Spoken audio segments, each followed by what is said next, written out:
এবার বাংলাদেশে নির্মিত হতে যাচ্ছে পদ্মা সেতুর চেয়ে প্রায় ১.৫ গুণ লম্বা ভোলা বরিশাল সেতু।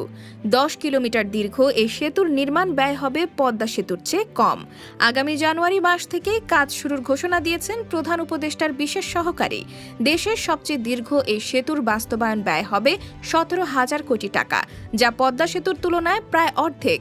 বর্তমানে দেশের সবচেয়ে দীর্ঘ পদ্মা সেতুর দৈর্ঘ্য ৬.১৫ কিলোমিটার, যেখানে ভোলা বরিশাল সেতুর দৈর্ঘ্য হবে ১১ কিলোমিটারের কাছাকাছি। ভোলা ও বরিশালের মধ্যবর্তী কালাবদর ও তেঁতুলিয়া নদীর ওপর ১৬.৩৬ কিলোমিটার দীর্ঘ সেতুর প্রকল্প গ্রহণ করা হয়েছে।